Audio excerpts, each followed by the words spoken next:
Some secrets are buried so deep, they feel like the bedrock of who we are, until a single moment of terror unearths them, revealing a strength we didn't know still existed. A quiet thunder waiting beneath the surface of a seemingly ordinary life. Chapter 1. The Quiet Keeper of Shadows. The city's pulse was a distant hum, a lullaby of ambition and longing that Elias, standing sentinel by the grand oak doors of the Sterling Gallery, rarely allowed himself to hear. His uniform, starched and precise, felt like a second skin, a disguise he wore to navigate the world since his old life had been shed like a forgotten camouflage.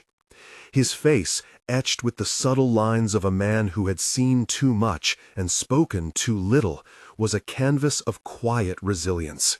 He was 38, a single father, and in the grand tapestry of the metropolis, he was but a thread, easily overlooked, easily dismissed.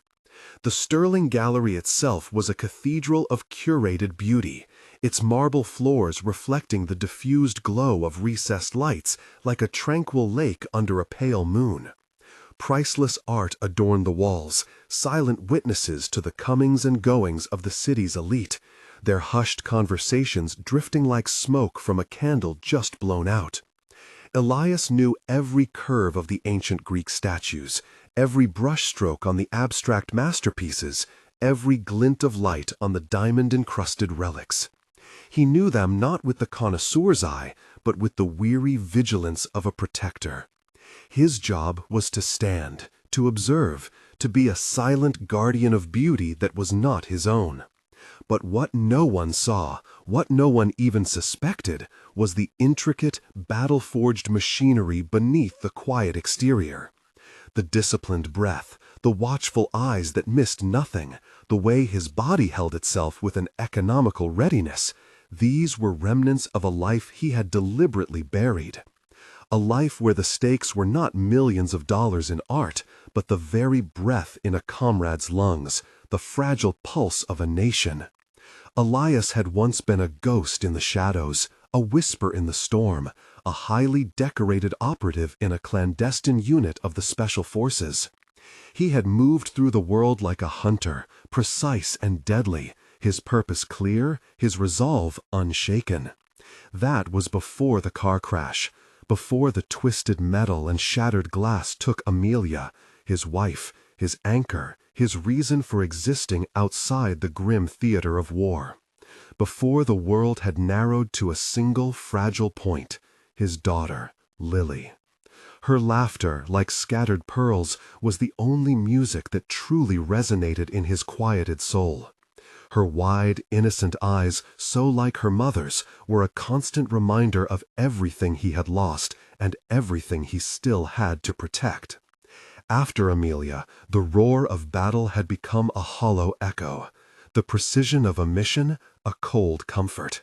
He couldn't risk leaving Lily an orphan, so he had traded his combat boots for polished dress shoes, his rifle for a two-way radio, the vast, dangerous world for the predictable confines of the Sterling Gallery. He became Elias Thorne, a security guard, a man who clocked in and out, whose greatest challenge was spotting a smudge on the velvet rope.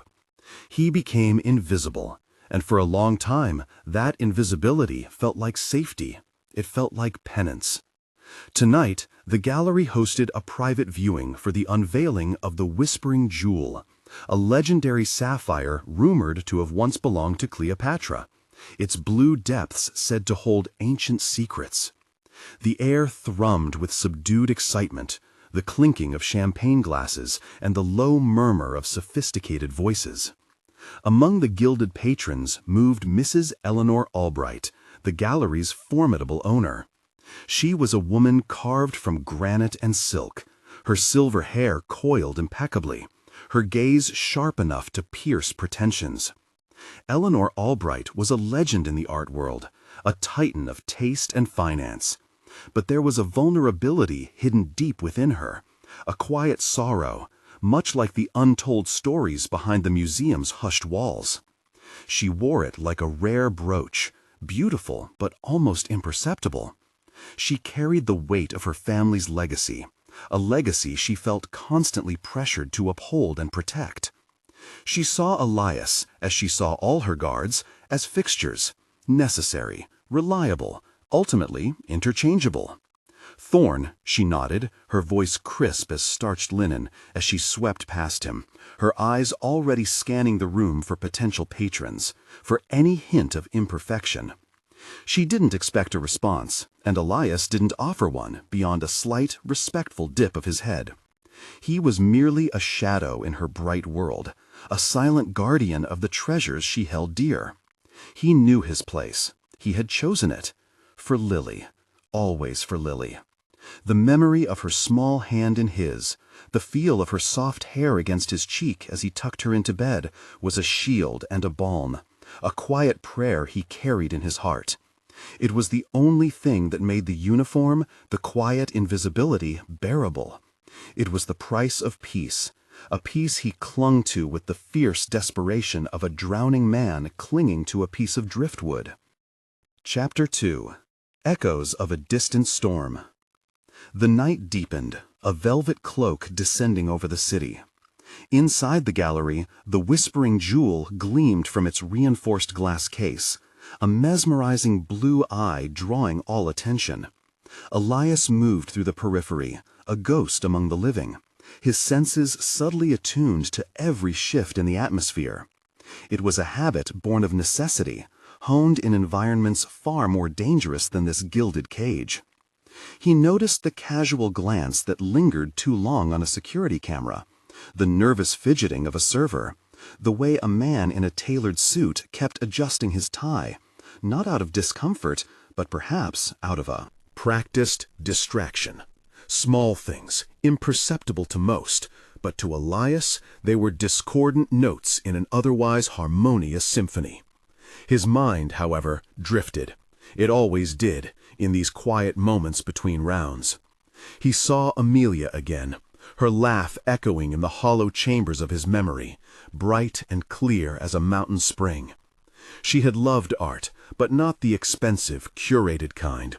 She loved the street artists, the vibrant murals, the spontaneous beauty found in forgotten corners. "There's more heart there, Elias," she used to say, her eyes sparkling. "More truth, like a secret whispered just for you." He had brought her once to an exhibition of military art, depicting the harsh realities of war. He expected her to recoil. Instead, she had looked at a stark painting of soldiers in a desolate landscape, her hand gently touching his arm.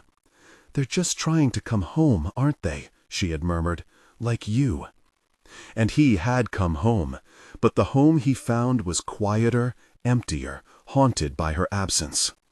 He tried to tell Lily about her mother, about her laugh, her love for wild daisies and old jazz. But how do you explain such a profound absence to a child who only knew her mother through faded photographs and the hushed reverence in her father's voice? Lily's questions were like tiny, insistent taps on the wall he had built around his grief. "Did Mommy like bedtime stories, Daddy? Did Mommy sing when she cooked?" He would answer, carefully, choosing words that would paint a picture of love, not loss. A sudden, sharp crack rent the quiet elegance of the gallery. It wasn't loud, but it cut through the murmuring like a broken glass shard. Elias's head snapped up, his body instantly taut, every nerve screaming a forgotten warning. The sound came from the main entrance, a sickening thud as the massive oak doors, moments ago so imposing, were violently forced inward. The soft ambient lighting flickered, then died, plunging the main hall into a chaotic twilight, illuminated only by the frantic flashes of distant city lights filtering through the shattered entrance. Panic erupted. Screams, sharp and primal, tore through the air, replacing the cultured whispers. 3 figures, clad in black tactical gear and intimidating masks, stormed into the room. They moved with a brutal efficiency that spoke of training, though not the kind Elias was familiar with. Their leader, a tall, lean figure whose mask bore the stylized image of a viper, carried a short-barreled shotgun. The other two were armed with automatic pistols. They were here for the whispering jewel, that much was instantly clear. "Everyone down, now!" the Viper roared, his voice distorted and amplified, echoing off the high ceilings. A shot rang out, not aimed at anyone, but at a delicate chandelier, sending crystal shards raining down like deadly tears. The crowd collapsed, a collective gasp of fear, elegant gowns and tailored suits crumpling to the marble floor. Elias, despite the adrenaline surge, remained standing. For a beat too long, his eyes assessing, calculating. His hand, as if with a will of its own, hovered over the two-way radio clipped to his belt. One of the other guards, a younger man named Ben, had already been knocked unconscious near the entrance, a dark stain spreading on the marble beneath his head. No, Ben was not unconscious. He was very, very still. A cold dread seeped into Elias's bones. "You," Viper snarled, his masked face turning to Elias, who had slowly raised his hands in a gesture of surrender. "Mr. Security Guard, what's your name?" "Thorn," Elias replied, his voice calm, betraying nothing of the storm raging within. He was back in it, the familiar tension, the suffocating proximity of danger. But this time, he was unarmed, exposed, and the stakes were no longer just his life. They were Lily's. If he didn't come home tonight, who would tell her about Amelia's laugh? Viper stalked towards him, the shotgun held casually but menacingly. "Thorn, how quaint. You look like you're about to wet yourself, Thorn. All that fancy uniform, and you can't even protect a bunch of rich people from a little excitement." He laughed, a harsh, grating sound. "Get down on your knees, Thorn, and make it quick before I decide to redecorate your face with some buckshot." Elias hesitated for a fraction of a second, his eyes still scanning, searching for an opening, a weakness, anything. But there was nothing. The other two robbers had already secured the exits, their weapons trained on the cowering patrons. He slowly knelt, the cold marble pressing against his knees, a stark reminder of his current helplessness. He saw Mrs. Albright among the terrified faces, her usual composed demeanor shattered, her eyes wide with a fear he hadn't thought her capable of. She looked at him, not with contempt, but with a desperate, questioning plea. And in that moment, Elias felt the sharp, bitter sting of his own vulnerability. He was a guard, meant to protect, yet he was now just another hostage, another pawn in a game he hadn't asked to play. His hidden strength, his forgotten talent, felt utterly useless in the face of this immediate, overwhelming threat. It was a shadow, and shadows, no matter how deep, cannot stop bullets. Chapter 3. The Weight of Unspoken Promises. Viper tied Elias's hands roughly behind his back with zip ties, pulling them tight until the plastic bit into his skin. He shoved him against a column near the center of the hall, making sure he was visible to everyone. "See this, folks?" Viper announced, sweeping his arm dramatically across the room, the shotgun glinting in the faint light. "This is what happens when you trust your precious valuables to a glorified rent-a-cop. He's just like all of you, helpless." The words were meant to humiliate, to strip Elias of his dignity, but something else stirred within him. Not anger, not yet, but a cold, calculating analysis. Viper was theatrical, enjoying his moment of power. That could be exploited, but not now, not yet. His focus shifted to the people around him, the terror in their eyes, the silent pleas for help. His training, buried deep beneath layers of grief and responsibility, began to resurface. He was no longer just Elias, the security guard. He was observing, assessing, planning.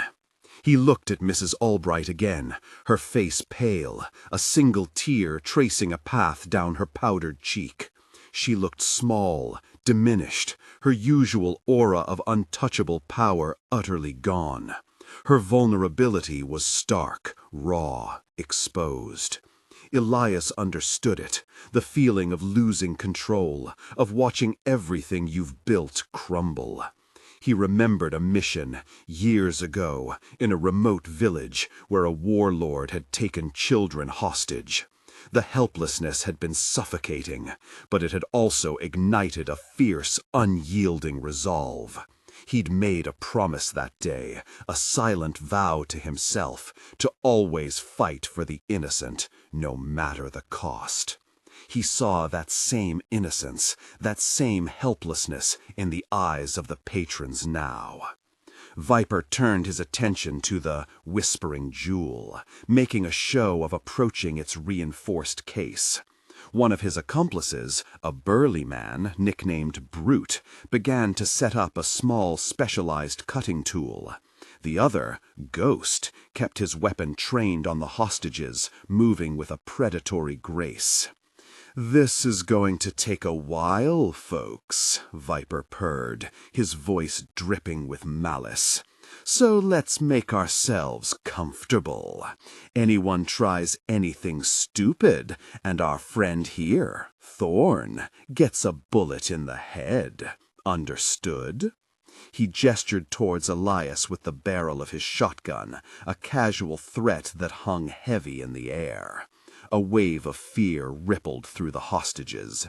Elias felt his own heart thudding, a slow, heavy rhythm against his ribs. He had to think, to find an angle, a weakness. But his hands were bound, and the odds were stacked against him.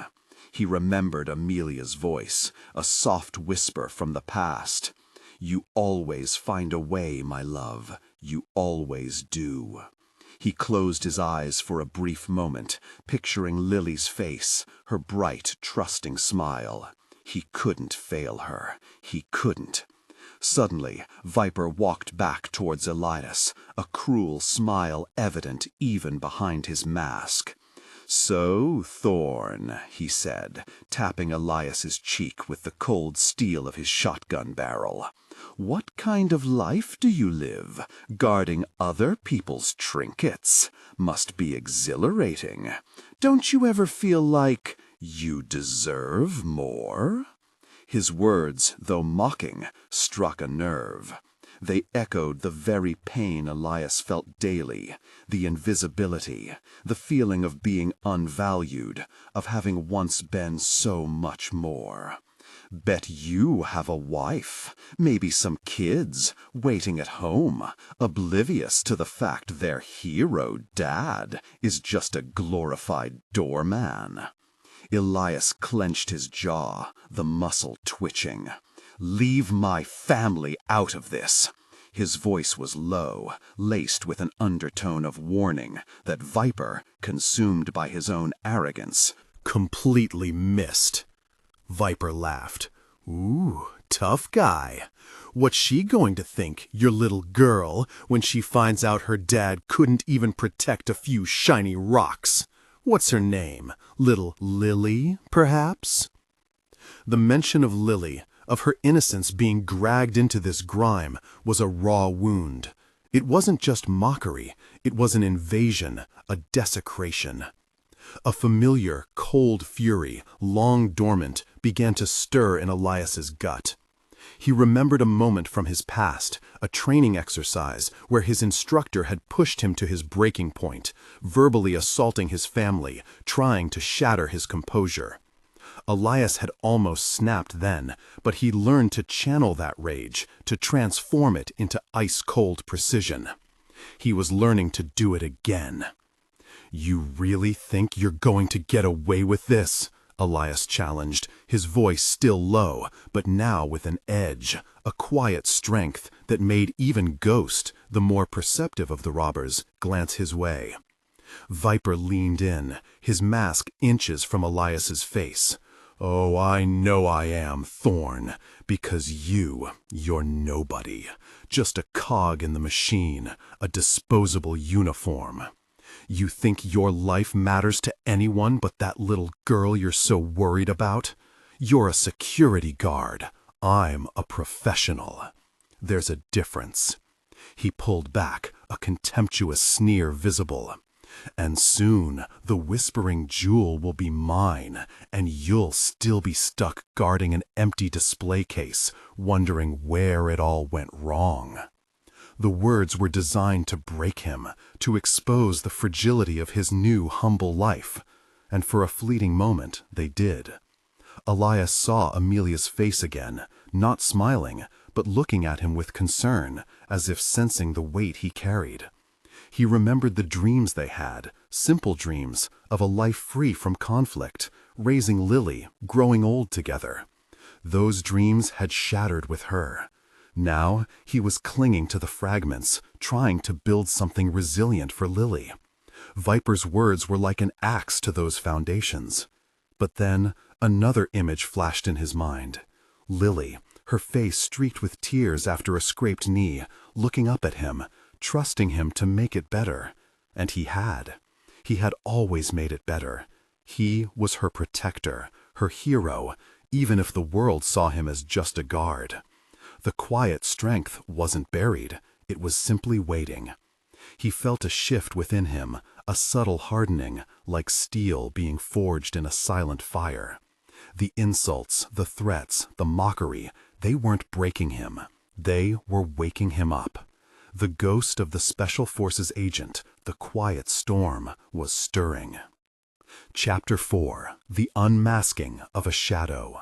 The air in the gallery grew heavy, charged with the thrumming of Brute's cutting tool as it began its agonizingly slow work on the jewel's case. The sound was a rhythmic, high-pitched whine that grated on everyone's nerves, amplifying the tension. Minutes stretched into an eternity. Elias watched, his mind racing, dissecting every detail. Ghost moved in a predictable pattern, covering the hostages. Brute was engrossed in his task.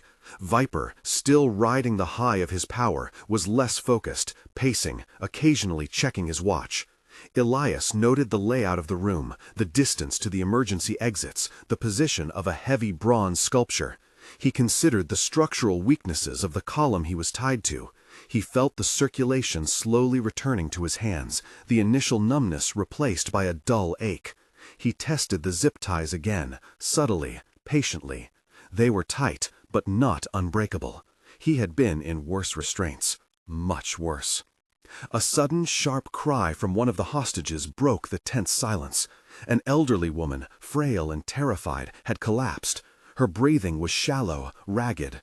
Mrs. Albright, despite her own fear, instinctively moved to help her, but Ghost shoved her back roughly. "Stay put," he barked. Viper turned, annoyed. "What's the problem?" "She's having a heart attack," Mrs. Albright gasped, pointing. "She needs medical attention." Viper considered this, then shrugged. "Not my problem. We're on a schedule." Elias watched, a cold certainty hardening his gaze. This wasn't just about money for them. It was about power, about inflicting fear. He couldn't stand by. Amelia's face, etched with kindness, flashed in his mind. He couldn't. "You're making a mistake," Elias said, his voice surprisingly steady, cutting through the whine of the saw. Viper turned, scowling. "A mistake, Thorne? And what would that be, O wise security guard?" "You harm her, you risk drawing more attention," Elias explained, a strategic calm in his tone. "Paramedics, a bigger response. You want to get out clean, you keep things quiet. Let her go, discreetly. It buys you time, looks less like a massacre." He spoke not as a helpless captive, but as someone who understood their game, who knew how to play it. Viper paused, his head cocked slightly. There was a flicker of surprise in his eyes, a grudging recognition of the logic. "He's got a point, Viper," Ghost murmured, his tone cautious. Viper weighed his options, his gaze sweeping over the scene. "Fine," he finally snapped. "Ghost, take her out to the service entrance. Make it quick, no alarms, no fuss. And if she tries anything, you know what to do."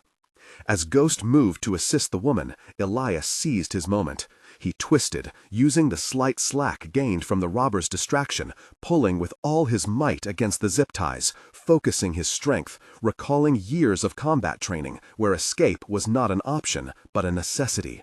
The plastic groaned, stretched, then with a sharp snap, one of the ties broke.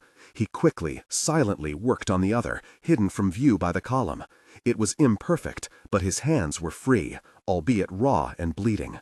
Viper, meanwhile, had turned his back to Elias, watching Ghost escort the old woman. Brute was still focused on the safe, sparks flying. This was it. The window was closing. Elias moved. Not with a shout, not with a sudden lunge, but with the quiet, devastating efficiency of a predator. He glided, a shadow unstuck from the wall, towards Viper. His movements were fluid, economical, the practiced grace of a man who had made violence an art form, a dance of controlled chaos. He used the element of surprise, the very invisibility he had cultivated, against them. Viper felt a sudden pressure against his neck, a hand like a vice clamping down, pulling him backward, twisting him off balance. The shotgun clattered to the floor with a muffled thud. Before Viper could react, Elias had spun him around, using the robber's momentum against him, slamming him into the nearby marble column. A grunt of pain escaped Viper's lips as Elias's other hand, now free, found the pressure point at the base of his skull. A swift, precise movement. Viper went limp, slumping unconscious to the floor. It happened in a blur, a whisper of motion and sound, so fast that many of the cowering hostages didn't even register what had occurred. Mrs. Albright, however, saw it all.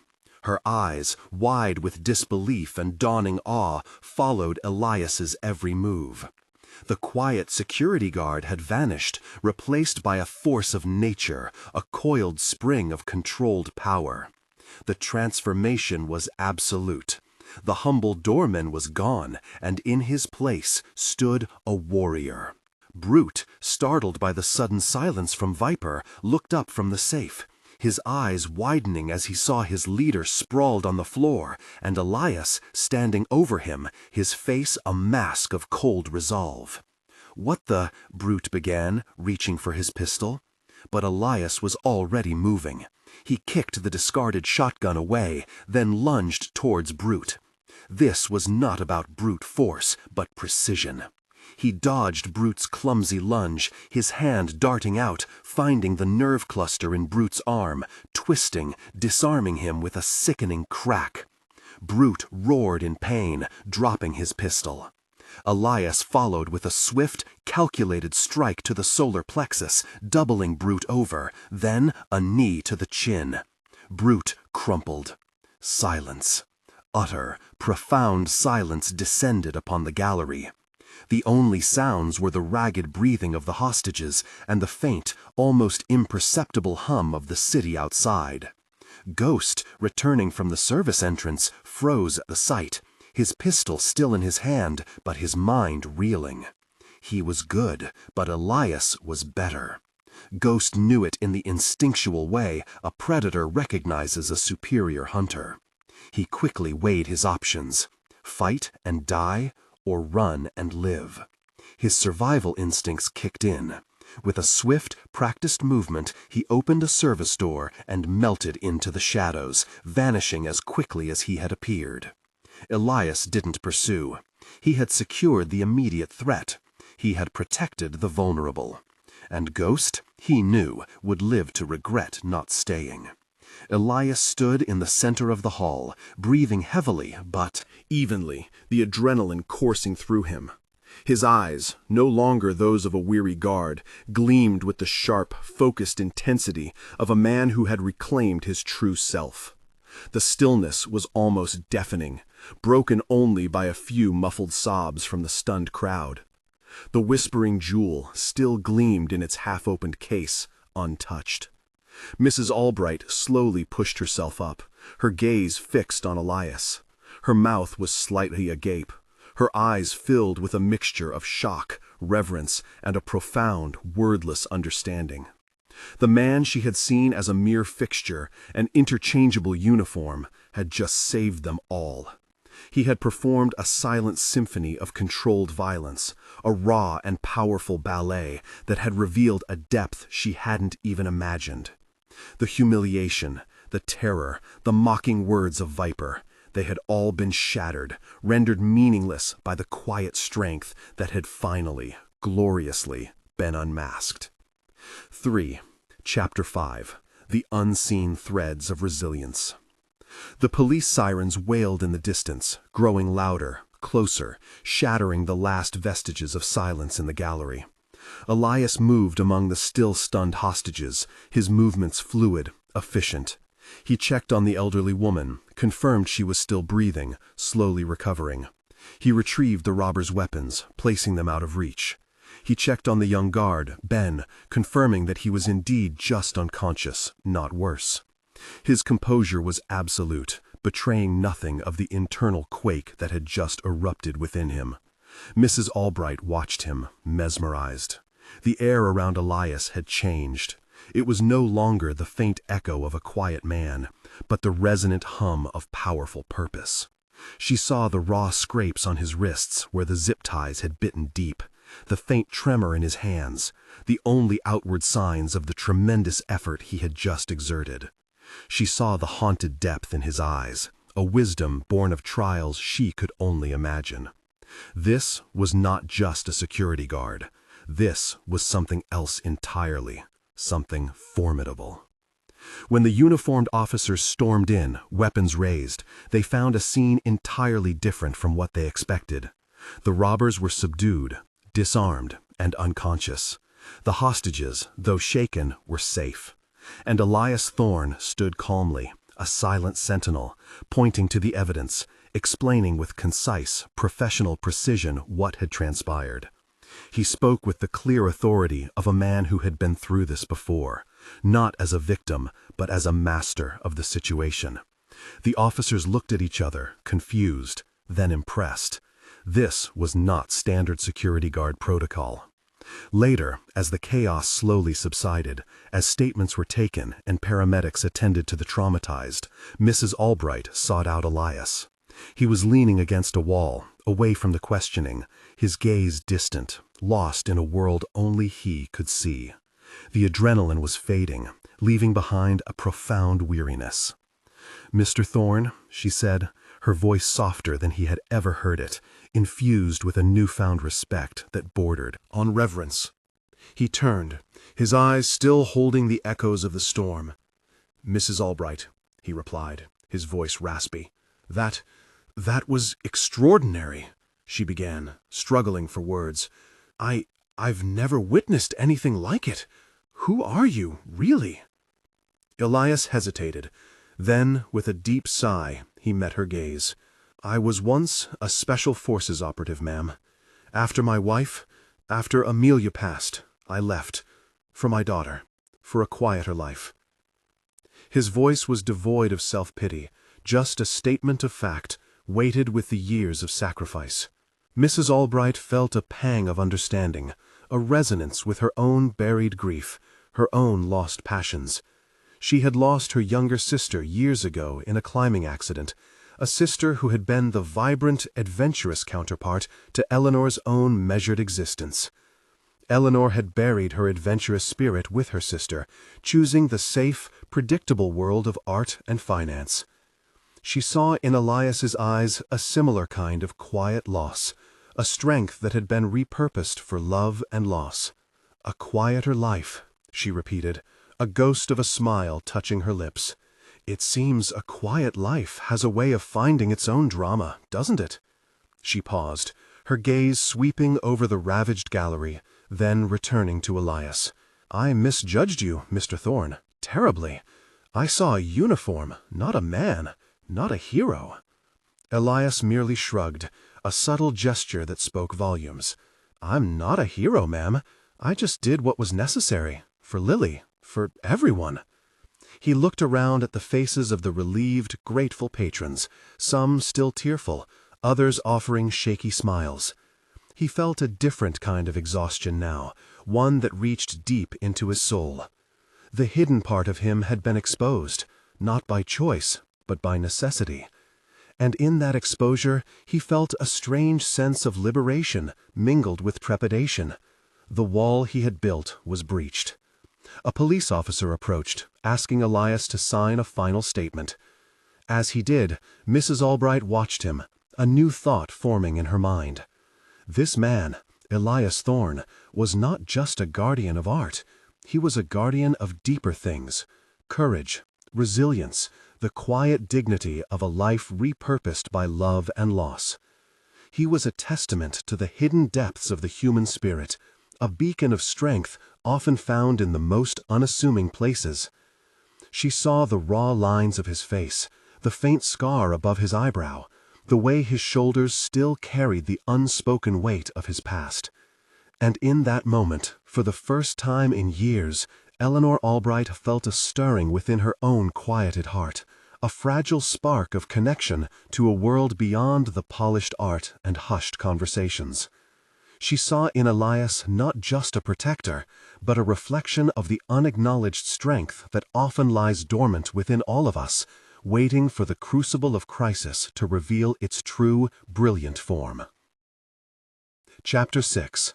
Seeds of a new dawn. Days later, the Sterling Gallery was restored, its marble floors gleaming, its art once again serenely displayed.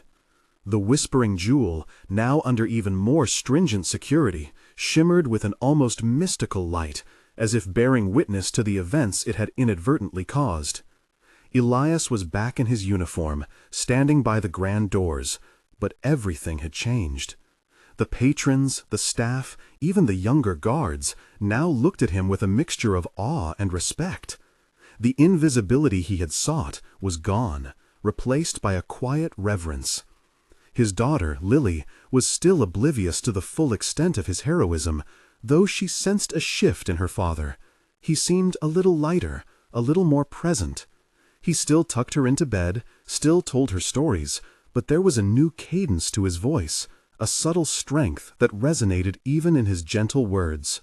She'd heard snippets of conversation from the other parents at school, whispers about Mr. Thorne the hero, but her father merely smiled and deflected, telling her that being a good daddy was the most heroic thing he could do.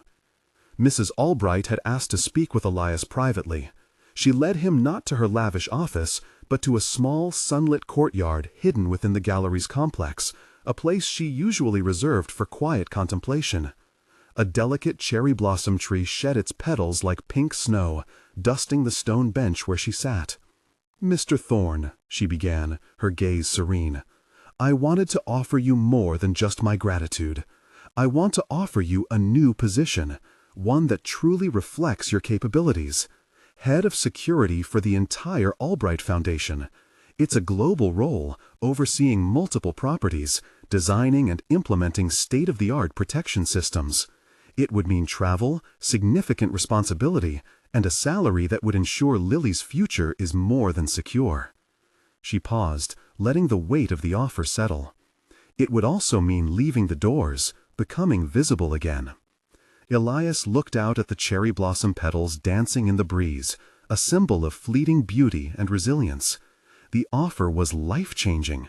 It was a chance to provide everything Lily deserved, everything Amelia would have wanted. But it also meant stepping back into a world of strategy and high stakes, a world he had deliberately abandoned. It meant allowing the Special Forces agent to fully reemerge, to lead, to command. "I appreciate the offer, Mrs. Albright," he said, his voice thoughtful. "It's substantial. But I took this job for a reason, to be here for my daughter, to be safe." Eleanor nodded, understanding. "And you have been. But sometimes, Mr. Thorne, being safe isn't just about avoiding danger. It's about owning your strength, about using your gifts not just to protect, but to inspire, to make a difference on a larger scale. Imagine the good you could do, preventing incidents like this from ever happening again." Her gaze was steady, compelling. "And perhaps," she continued, her voice softening, "perhaps it's also about honoring the man you truly are, the one who emerged from the shadows that night. the one who faced down terror not for glory, but for the quiet, fierce love of his family and humanity. Her words resonated with him, like a forgotten melody suddenly brought to life. He thought of Amelia, of her unwavering belief in him. He thought of Lily and the silent promise he made to her every day, to be the best version of himself. He had hidden his strength, not just from the world, but from himself. The quiet life he had sought was indeed safe, but it was also a form of self-imprisonment. The trauma of losing Amelia had made him fear the world, fear his own capabilities. He had believed that by becoming small, he could protect Lily. But perhaps, by becoming who he truly was, he could protect her even more. He could show her what true resilience looked like. "I need time to think," Elias finally said, his gaze meeting hers, a flicker of something new in his eyes. Not just weariness, but possibility. Mrs. Albright smiled, a genuine, warm smile that softened the granite edges of her persona. "Of course, take all the time you need. But know this, Mr. Thorne, you are not just a security guard. You are a man of profound courage, and the world is fortunate to have you." She paused, then added, her voice almost a whisper, "And if you ever need someone to talk to, about anything, my door is always open. Sometimes, even the strongest among us need a confidant, a place to share the burdens we carry in silence." It was an offer of connection, a subtle opening of her own guarded heart, acknowledging the shared human experience of loss and the quiet strength it demanded. Elias looked at her, truly looked at her, and saw not just the powerful gallery owner, but a woman who understood the language of unspoken burdens, a woman who carried her own kind of quiet strength. And for the first time since Amelia, he felt a sliver of hope that he might not have to carry everything alone. A different kind of connection, a subtle romance woven from shared understanding and mutual respect, was beginning to unfurl, like the gentle opening of a night-blooming flower. He felt a subtle shift within him. The fear of stepping back into the light, of revealing the full extent of his past, was still there, but it was now tempered by a burgeoning sense of purpose. He realized that the quiet strength he possessed wasn't meant to be hidden. It was meant to be shared, to protect, to build. He remembered Amelia's favorite poem, about a river that carved its path through stone, not with force, but with persistence. Elias felt like that river, slowly, gently, but inevitably carving his own new path. He thought of the look on Riley's face when he promised her that everything would be okay. He thought of Amelia and the legacy of love she had left him. This wasn't just about a job. It was about reclaiming his identity, not as the ghost of a warrior, but as a man who had integrated his past and present, a man whose strength was now tempered by tenderness, whose purpose was fueled by love. He would make a decision, not out of fear, but out of a profound, quiet understanding of who he was meant to be. Chapter 7. The Unveiling of True Purpose. The weeks that followed were a testament to the slow, deliberate process of healing and rediscovery. Elias spent his evenings talking with Lily, not about danger or heroism, but about choices, about finding what makes a person truly alive. He told her stories, not of battles, but of resilience, of facing fears, of protecting what matters most. He watched her innocent face, so trusting, and knew that his choices now were not just for her immediate safety, but for the kind of man she would learn to emulate, the kind of hope she would carry in her own heart. He spent long hours in contemplation, walking through quiet parks, the city's distant hum a gentle accompaniment to his thoughts. He replayed the events of that night at the gallery, not with regret, but with a detached analysis, recognizing the dormant skills that had sprung to life. The precision, the speed, the strategic mind, they hadn't vanished. They had simply been sleeping, waiting for the crucible of extreme necessity to awaken them. He thought about Viper's mocking words, about feeling like a glorified doorman, and how hollow those words now rang. He knew his worth, not in monetary terms, but in the quiet, undeniable power he held within. During this time, Mrs. Albright often sought him out, not with questions about security protocols, but with conversations that touched on art, on life, on the quiet sorrow of unspoken dreams. She spoke of her sister, of the adventurous spirit she had lost, and how she had retreated into the predictable world of business as a shield against the pain. Elias listened, truly listened, offering quiet observations that revealed a profound empathy, a depth of understanding that surprised her. He told her about Amelia's love for the vibrant, imperfect art of the streets, and how she found more truth there than in the curated masterpieces. Perhaps, Eleanor mused one afternoon, her gaze distant, perhaps true value isn't always in what's polished and protected, but in what's real, what's raw, what carries a piece of a story, even if it's scarred. It was a reflection not just on art, but on life, on Elias, and perhaps on herself. Their conversations were like two rivers, flowing separately for years, finally finding a confluence, their waters mingling, sharing stories etched in their depths.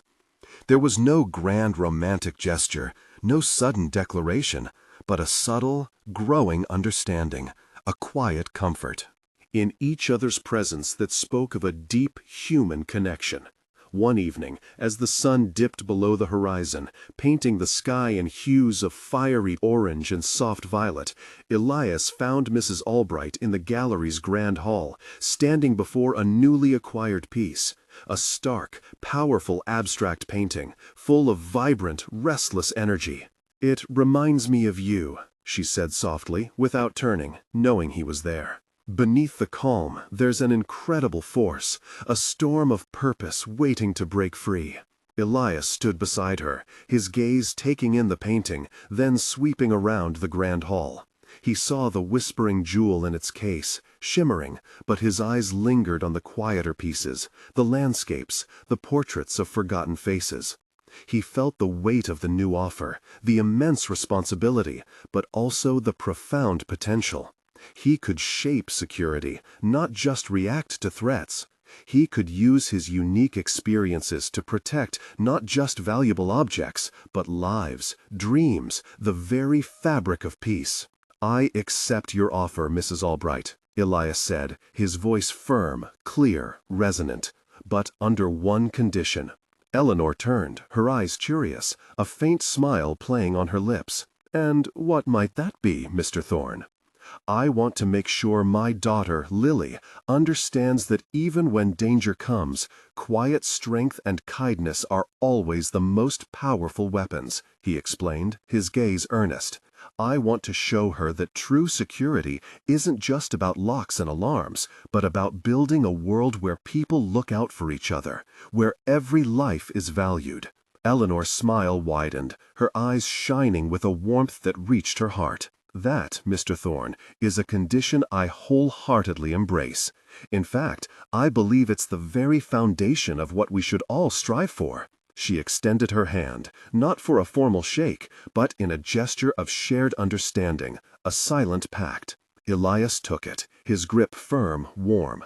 It was more than a professional agreement. It was a bond, a recognition of shared values, a quiet promise for a future built on more than just security. The hidden Special Forces agent, the quiet storm, had finally found his true purpose, not in the shadows of battle, but in the radiant light of renewed hope, in the quiet strength of his own humanity. He would not forget Amelia, nor would he erase the lessons of his past. Instead, he would integrate them, allowing them to shape him into a man who was both a fierce protector and a gentle father, a quiet guardian of a world that so often overlooked its true heroes. And in that moment, Elias Thorne felt the quiet thunder within him settle into a steady, powerful hum. The journey was not over. It was just beginning. A journey where every whispered secret, every hidden strength would find its voice, not in a roar, but in the profound, enduring power of a life lived with purpose, resilience, and hope. Unwavering love. Chapter 8. A Tapestry of Hope. Elias's transition into his new role as the head of security for the Albright Foundation was seamless, not because it was easy, but because he approached it with the same quiet determination and strategic brilliance that had defined his past. He brought a depth of understanding that went beyond mere technology. He understood the human element, the psychology of threat and protection, the subtle nuances of vulnerability. He traveled the world, assessing, advising, building teams, and implementing systems that were both cutting-edge and deeply empathetic, focusing not just on fortifying structures, but on fostering a culture of vigilance and mutual support among personnel. He often brought Lily along on shorter trips, transforming work into an adventure, showing her the beautiful diversity of the world, the different ways people expressed creativity and preserved history. He pointed out the quiet guardians in every city, the artists, the teachers, the community organizers, the people who, like him, made their impact not with grand gestures, but with quiet dedication. Lily, with her bright eyes and curious mind, absorbed it all, her understanding of her father growing, seeing him not just as a provider, but as a man of immense capability and a gentle heart. She saw the new sparkle in his eyes, the subtle loosening of the lines around his mouth, the way he sometimes laughed freely, a sound that filled the quiet corners of their lives with warmth. Mrs. Albright, now Eleanor to him, became more than a boss. She became a confidant, a friend. Their conversations grew richer, deeper, woven with threads of shared experiences and mutual respect. She found herself opening up, revealing more of the dreams she had put aside, the artistic endeavors she had abandoned after her sister's death. Elias, in turn, shared more about Amelia, about the simple joys they had planned, the quiet love that still sustained him. He spoke of the quiet strength Amelia possessed, how she could see beauty in the mundane, and how she taught him to find the gentle whispers of life amidst the chaos. One evening, after returning from a challenging security audit in Rome, Elias found Eleanor sketching in the same sunlit courtyard where he had accepted her offer. The cherry blossoms were long gone, replaced by the deep green of summer foliage. Her sketchpad was filled with intricate designs, architectural concepts that pulsed with a vibrant, almost childlike imagination. "These are incredible, Eleanor," he said, his voice soft with admiration. "Why did you ever stop?" She looked up, startled, then a self-conscious smile touched her lips. "After my sister, it felt frivolous. My parents always said I had a good eye for business, but her death, it just seemed to extinguish the creative spark. I told myself I had to be strong, to uphold the family legacy, to be practical." Elias sat beside her, the stone still warm from the day's sun. "Perhaps," he mused, "true strength isn't about extinguishing parts of ourselves to fit a mold, but about honoring all the parts, the quiet and the loud, the practical and the passionate. Your sister would want you to live fully, wouldn't she? To honor her by honoring yourself." Eleanor looked at him, her eyes glistening. "You know, Elias," she said, her voice thick with emotion, "you see things in people that they've forgotten about themselves. You saw past the uniform that night, and you see past the businesswoman now." He reached out, gently covering her hand with his. It was a simple gesture, but profound, speaking volumes of comfort and connection. "And you, Eleanor, you saw past the broken man I became after Amelia, and you saw the potential. You gave me a chance to be visible again, not just to the world, but to myself. You reminded me that true purpose isn't found in hiding, but in embracing all that we are, all that we have been, and all that we can still become."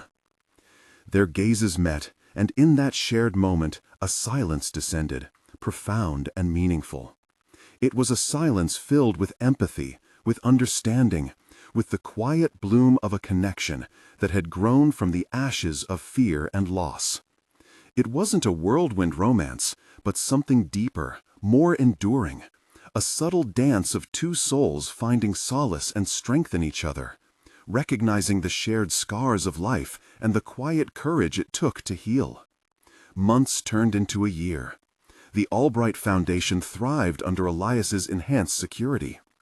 Eleanor found renewed passion in her own life, even daring to exhibit some of her own architectural sketches, infusing her business with a personal touch that captivated the art world. Lily blossomed, a bright, confident child who saw her father as her anchor and her inspiration. Elias, now truly Elias, no longer a shadow or a ghost, stood tall, his shoulders no longer burdened by the past, but strong with purpose. He learned that true strength was not about never falling, but about rising again, quietly, deliberately, with a heart open to both loss and love. It was about allowing vulnerability to exist alongside resilience, about understanding that the quiet ones, the ones often overlooked, carried within them the most profound depths, the most enduring spirit. The city's hum still filled the night, a lullaby of life, but now Elias listened to it with a different ear. He heard the rhythm of hope, the whispers of new beginnings, the quiet thunder of lives being lived with courage and authenticity. He knew that life would always bring its challenges, its shadows and its storms. But he also knew that within him, within Lily, within Eleanor, and within every unassuming soul lay an unshakable, quiet strength, waiting not for a crisis, but for the gentle invitation to shine. He often thought of the whispering jewel, now not as a symbol of value, but of hidden truth. Its brilliance was undeniable, but its true beauty lay in the ancient secrets. It held the untold stories, much like the quiet strength buried within every human heart. He was Elias Thorne, former Special Forces, a loving father, a devoted partner, and a quiet guardian of humanity's unseen resilience. He had faced down robbers, but more importantly, he had faced down his own fears, emerging not as a triumphant warrior, but as a whole man. His life a testament to the enduring power of love, loss, and the quiet thunder of a heart that dared to beat fully once more. His journey was a quiet promise, a legacy etched not in stone, but in the indelible spirit of hope. Where are you watching from? Which part of Elias's quiet strength touched you most? Drop your thoughts and reflections below. We love hearing how these stories resonate with you. If you believe in stories that heal and inspire, stories that remind us of the hidden heroes among us, hit that subscribe button so you don't miss the next one. Let's keep building this community of hope and empathy together. Thank you for your time, presence, and kindness. They mean the world. Stay kind, stay brave, and never stop listening to the quiet whispers of courage that reside within you.